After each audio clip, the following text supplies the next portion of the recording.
I used to work the night shift on a cardiac unit in a very old hospital. It was the kind of place where the lights would buzz and flicker, and the rooms felt too small for the amount of equipment they crammed into them. It had this heavy feeling at night. Nothing paranormal per se, just worn down walls and a sense that it had seen too much over the years, if you know what I mean. The air always smelled like disinfectant and old pipes. Now, this happened during one of those long 12-hour shifts that I had. I was floated to another unit that night, stepped down telemetry, and I got a report on a patient in their 80s with severe dementia and unstable atrial fibrillation. The nurse giving me report was quick about it. She said, "He's nonverbal, hasn't said anything coherent in years, mostly moaning or grunting. You just have to monitor his drip and try to get him out of AFib with RVR. He'll probably just sleep most of the night." That was it. When I got into the room, he looked like any elderly patient with advanced dementia. Blank stare, thin frame, pressure ulcers on both heels, skin paper thin. He was on cardizem drip that I had to titrate based on his heart rate and rhythm. For most of the night, I was in and out of that room, checking his vitals, watching his rhythm dance between irregularly irregular and almost organized. Nothing really alarming, until it was. At around 2:30 in the morning, I was sitting at the nurse's stations charting when I noticed his monitor jump into what looked like ventricular tachycardia. For those who don't work in healthcare, that's a potentially lethal heart rhythm. I jumped up and ran into the room, expecting to find him unconscious or, at the very least, in distress. But when I got there, he was just lying there, awake, looking at the ceiling. No distress, no change in color, breathing calmly. I leaned in to check his pulse, and he turned his head and looked directly at me. The second I touched his wrist, I glanced up at the monitor again. Sinus rhythm. Normal. Like nothing had happened. And then the lights in the room flickered. Just for a second. Long enough to notice, but not long enough to cause alarm. The whole floor flickered, not just this room. We all saw it. And that's when he spoke. In a clear, strong voice, he said, "I was born in 1895. I need to go home." And then again, but louder. "I was born in 1895. I need to go home." Well, as you can imagine, I just froze. I stood there with my hand still on his wrist. He kept repeating it, the same words, the same tone, 3, maybe 4 times total. His eyes were locked on mine. Not wild or confused like most of the dementia patients I've worked with. His were focused. Well, I backed out of the room and grabbed the nurse working next to me. I said, "Can you come look at something? I need another set of eyes." So we walked back into the room together. The patient was lying in the exact same position, but he was no longer speaking. He was back to that same unintelligible mumbling and occasional moaning I had heard when I first assessed him at the start of my shift. She gave me this weird look and said, "What am I supposed to be seeing?" I told her what happened. She did not see anything at first, just looked down at him and back at me like maybe I was tired or making something up. But then she saw the rhythm history on the bedside monitor. Clear spike of VTAC at exactly 2:29 a.m. A short run, but enough to be recorded. She helped me recheck his vitals, which were all completely normal. We double-checked the medication bag, the line, the pump. Everything was running as expected. He was stable. The rest of the night was uneventful.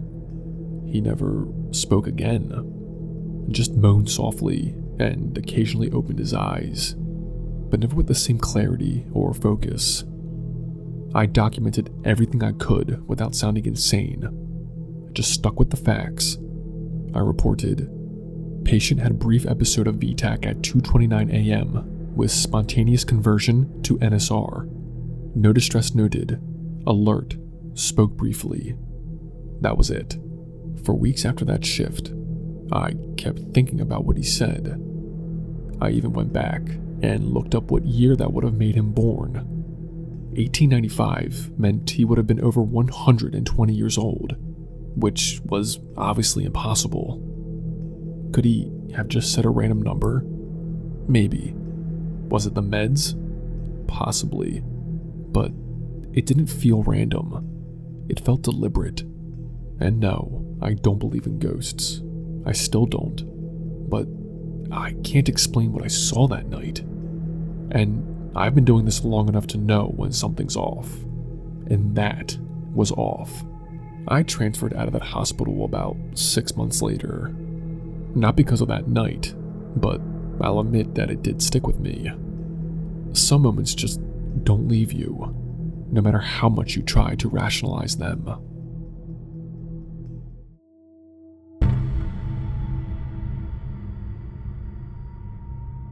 Well, this is weird. I was just thinking of this story last night, and here I am, sending it to you. Anyways, I worked at a hotel when I was in my early 20s. It was a brand new hotel in a small town that was heavy on tourism in the summer. In the winter, however, it was dead. We'd get people in business here and there, but there were some nights where we literally had like 5 rooms, out of 200 mind you, rented out. Well, I was covering the night shift for someone on one of those nights, and it was so slow that I spent the majority of the time playing Minecraft on my laptop. Then, at like 12:30 a.m., this creepy looking dude strolls in. I offer to help him, but he's just ignoring me and talking to himself as he looks around the lobby. He was looking at every corner and nodding and mumbling to himself. Finally, I walked around the counter and went right up to him to see what I could do for him. He then said a whole bunch of nonsense about he used to own this building, and mind you, it was just built a few months earlier, and eventually asked me for a book of matches. I explained to him that we did not have any of those, and he got super upset and started complaining about how his hotel always had matches. Well, I was trying to get him to leave, so I went and took a lighter out of the lost and found and gave it to him. He continued to mumble and then lit up a cigarette right in the lobby. I told him he couldn't do that. Pretty sure the dude was on drugs or whatever. And after a few minutes, he agreed to go outside. He then stood directly in front of the lobby entrance and smoked while staring at me. At this point, I felt very uncomfortable and had my cell phone and the hotel phone ready to call the police. When he finally finished his cigarette, he flicked it at the door and walked away. I shrugged it off and figured that was the end of it. A couple of hours later, I was doing my rounds to check the exits and pool and such. Well, lo and behold, Mr. Smoker was standing at one of the side entrances, smoking, and again, just staring into the building. I told him he had to leave if he was not a guest, and the guy did not say a word, flicked his cigarette butt at me, and walked away. As he was walking away, I told him if I saw him again, I'm going to report him for trespassing. Well, a couple of hours later, it was like 4 or 5 a.m. now, I once again saw this guy standing right outside the entrance. Before I confronted him, I called the cops. They said they were 3 minutes away. I walked out and told him the cops were coming. He flicked his stupid cigarette at me yet again, and then told me to tell Mr. Walker that he was looking for him. No one in the hotel had that last name, guest or employee, so I still have no idea what he was talking about, and he somehow managed to avoid the police before they got there. I never saw him again, but that stuff still creeps me out to this day.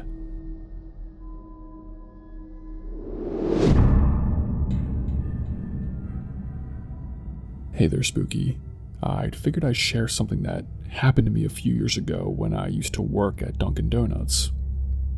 So, this was during the summer. I was on the closing shifts, which meant it was just 2 of us working there after 4 p.m. I usually worked with this guy, Matt. He was a cool dude, a bit high-strung out sometimes, but he was dependable. We'd get our rush in the afternoon and early evening, but like after 8 p.m., the place would be a ghost town. You might get 1 or 2 people coming in, but that was it. This night in particular started off like any other, which is pretty uneventful. We were going through our usual end-of-night routine, wiping down the counters, breaking down the machines, putting the day's registers total together. Now, I was in the back, rinsing out the tea urns, when I heard the door chime. I glanced up at the monitor we had facing the front, and saw some guy walk in. I did not think much of it. He went straight into the bathroom and did not order anything. About 5 minutes later, he comes back out and walks straight out the front door. No drink, no small talk, nothing. Just in and out. Again, not that weird. We've had our fair share of people just using the bathroom. Around 9:55 p.m., I reminded Matt to go lock the front door. Technically, we close at 10, but we start shutting it down a few minutes early since no one ever comes in that late. He walks up to the front door and turns back towards me with this confused look and goes, "It's already locked." Now, I thought he was playing a joke at first, but he looked at me dead serious. I walked up there myself and tried the handle. Sure enough, it was locked. I never locked it, neither did he. We had both been doing closing tasks, and hadn't left the back area except to check on that guy when he used the bathroom. There's no way either of us could have done it by accident without the other noticing. That alone felt off. We checked the bathroom again. It was empty. Then we did a full walkthrough of the building, just in case someone somehow stayed inside without us noticing. Every corner was empty. Behind the counter, in the dry storage, even the freezer. There was nobody. I stood near the front door, trying to wrap my head around how it could have locked by itself. I reached out and tugged on the handle again. This time it opened easily. It was unlocked. That's the part that still gets me. We did not touch the lock between Matt checking it and me going up again. It somehow went from locked to unlocked on its own. At that point, Matt looked pale and was clearly rattled. He has anxiety and does not handle weird stuff too well. I tried to brush it off, like maybe one of us accidentally flipped the lock when the guy went to the bathroom, but that did not explain how it changed again afterwards. Well, we did not say much else to each other, just finished up the last few things as fast as we could and got the heck out of there. I remember the drive home felt like it took forever, even though it was only a few minutes. What made this whole thing weirder is what we heard a week later. There was some construction going on behind the building. There's this old, abandoned structure back there. Maybe it used to be a small house or office, I don't know. Most of it was covered by trees, so you'd barely notice it unless you were really looking for it. The construction crew started clearing out the woods to access the site, and that's when they found a few old headstones back there. Apparently, there had been a small private graveyard right in the patch of trees behind the store. None of us working there knew about it, not even the manager. I don't know if they were marked historically or what, but they were old, like 1800s era markers from what someone said. After that came out, a few of the openers started talking about weird stuff that had happened during their shifts too. Machines turning on by themselves, lights flickering even after maintenance had just been there. And this one girl said she heard knocking coming from the bathroom wall when no one else was in the store. I never had another experience quite like that one, but I always kept an eye on that front door after that. I even asked to switch to morning shifts a few weeks later and stop closing altogether. It's probably nothing. Maybe someone was screwing with us, or maybe there's an explanation I'm missing. But it didn't feel like nothing at the time. It felt off in a way that stuck with me, and it still does.